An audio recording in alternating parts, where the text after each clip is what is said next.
পুঁজিবাজারে বিনিয়োগকারীদের আস্থা ফেরাতে নিয়ন্ত্রক সংস্থা সিকিউরিটিজ অ্যান্ড এক্সচেঞ্জ কমিশনকে কার্যকর উদ্যোগ নেয়ার পরামর্শ দিয়েছেন সাধারণ বিনিয়োগকারীরা। অন্যথায় ধারাবাহিক বাজার পতন ও অযোগ্যতার দায়ভার নিয়ে এর চেয়ারম্যানকে পদত্যাগ করার আহ্বান জানিয়েছেন তারা। শনিবার সকালে রাজধানীর পল্টনে এক সংবাদ সম্মেলনে এসব কথা বলেন বাংলাদেশ পুঁজিবাজার বিনিয়োগকারী সম্মিলিত পরিষদের নেতারা। পুঁজিবাজার ও বিনিয়োগকারীদের স্বার্থে 12টি দাবি তুলে ধরেন সংগঠনের সভাপতি আতাউল্লাহ নাঈম। তিনি বলেন, পুঁজিবাজারে তালিকাভুক্ত 28টি কোম্পানিকে জেড ক্যাটাগরিতে পাঠানোর কারণে শেয়ারধারীরা মূলধন হারাচ্ছে।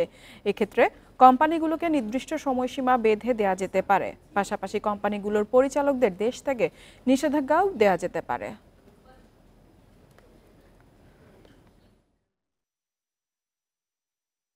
পুঁজিবাজার সংক্রান্ত বিষয়ে সকল স্টেকহোল্ডারদের সুচিন্তিত মতামত গ্রহণ করে পারস্পরিক অনাস্থা দূর করে বিনিয়োগকারীদেরকে আস্থায় নেওয়ার কার্যকর উদ্যোগ গ্রহণ করতে হবে।